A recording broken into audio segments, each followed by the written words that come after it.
Hi, welcome to Ignite Success. I'm your host, Suzie Becker, and I'm here with Katherine Elizabeth Richardson and Tessa Elizabeth Sturgeon of Jacksonville Dance Theatre. Hi, ladies. Hi. So in addition to sharing the same middle name, you also have a passion for dance that you share. Tell me a little bit about Jacksonville Dance Theatre. Start with you, Tess. Yeah, Jacksonville Dance Theatre is in its 12th season.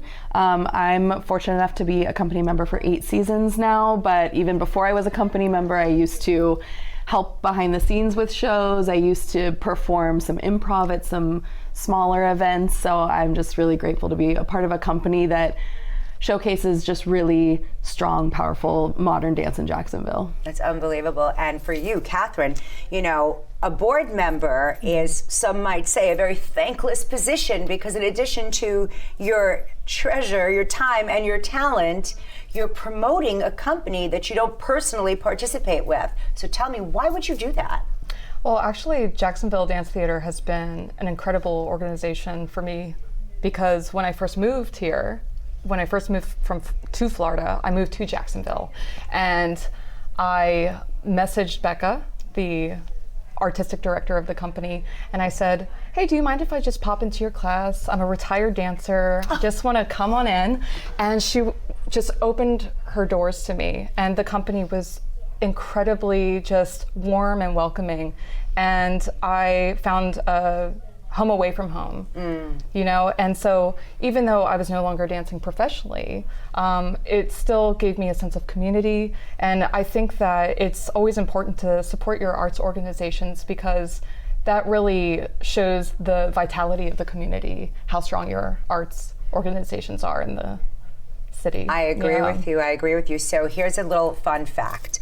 I didn't even become aware of modern or contemporary dance until, guess when? The show So You Think You Can Dance. Yeah. And all of a sudden we learned words like lyrical and acrobatic. And so this is new to me. When did you first start performing modern or contemporary dance? Tess. I was really fortunate to grow up in a real classical studio, so I trained in the Graham technique all through high school, and then when I went to college I got to learn some other techniques like Horton, and I did even more Graham, and I found myself taking a bunch of Limon classes.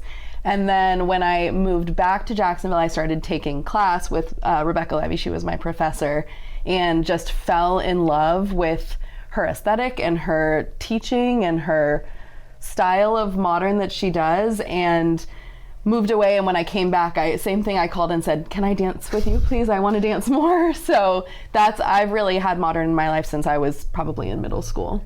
I wonder how much of it is Rebecca Levy, who is the artistic director and now also the executive director, because upon meeting her and watching a performance of your company, I was the same way. I texted her and I said, pick me. I don't know for what, but I really want to support and encourage this growth in the community. So you have a couple of different avenues for involvement. One is taking dance classes. Another one is dance aerobic workout kind of classes. And another fun one that I've seen repeatedly is beer and ballet, which is like a social interaction. Yes. Upcoming though, you have your inaugural event. Yes. Tell me about that. Jack's Dance. Yes, it is Love? our Dance Love Jax. Dance Love Jax. Very close, yes. Yes, it is our first ever annual fundraiser, and we are doing a silent disco with Hush Hush Jax, which love them. I'm very excited about. I frequent their silent disco, so I was excited to hear that that was going to be the format of our fundraiser. And when you buy your ticket, it's $39. You get your headphones for free. You get into the door. You get heavy appetizers. You get a drink ticket. We have a raffle with a couple different businesses have donated baskets to raffle. Are you still accepting raffle baskets? That is a good question. Well, you can I don't check think on I'll ever turn it down. Right, that's a great idea. Yeah. So it's on February 29th, which is a leap day. It so you have is. an extra day of the year to not only enjoy your experience, but to give back to our community. And it's at Intuition Ale Works, correct? Yes. It is. Oh, so I'll be there. I already have my ticket and my husband's ticket. Don't tell him, he doesn't know what we're going to yet. If you had to share your parting words on why someone should come see your performance and your dance party, what would you say? I'll start with you, Katherine. Yeah. Well, first of all, Intuition Aleworks is just reopening after a fire, right? So it's always important to support the smaller businesses in our community to make sure that we're always connected.